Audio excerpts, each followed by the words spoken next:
ஒரே தொட்டியில் 60 வீட்டை வளர்க்க முடியுமா?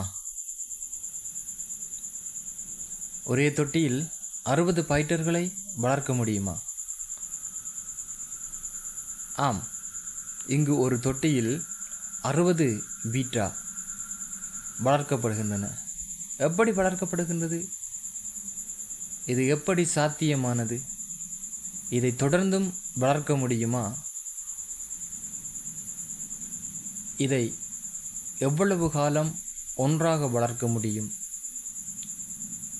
என்று வருகிற நாட்களில் இந்த சணலின் ஊடாக நாம் பார்க்க போகின்றோம். கடந்த காலங்களில் பலதரப்பட்ட வீடியோக்கள் நம் சணலில் வந்திருந்தாலும் இனி நம்மளுடைய இந்த சணலில்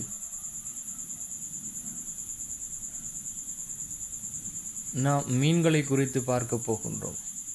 இது ஒரு சேலஞ்சாக ஒரு 60 வீட்டாவை நாம் ஒரே தொட்டியில் வளர்க்க முடியுமா என்பதை பார்ப்பதற்காக அந்த தொட்டியில் விட்டிருக்கிறோம்.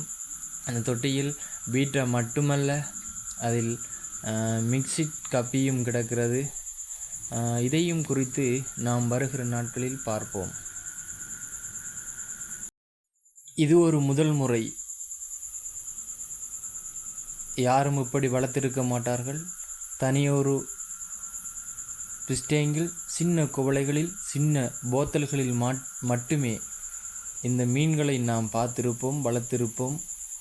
ஆனால் எப்படி ஒரே தொட்டியில் வளர்க்கிறேன் என்பதை குறித்து உங்களுக்கு சந்தேகங்கள் எழுந்தால் அந்த சந்தேகங்களை என்னிடத்தில் கேட்கலாம். இது ஒரு பரீட்சார்த்தமாக நான் கூட செய்கின்றேன். இப்படி வளர்க்க முடியுமா முடியாதா என்பதை அறிந்து கொள்வதற்காகவே நான் இதை வளர்க்கின்றேன். இப்படி வளர்ப்பதினால் என்ன நன்மைகள், இப்படி வளர்ப்பதினால் என்ன தீமைகள் ஏற்படுகின்றது என்பதை வருகிற நாட்களில் நாம் காணொளியின் ஊடாக ஒவ்வொன்றாக நாம் பார்ப்போம்.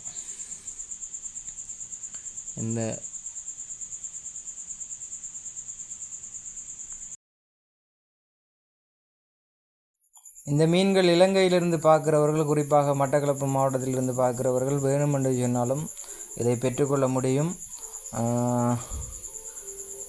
இதற்கான தொடர்புகளை எம்மிடத்தில்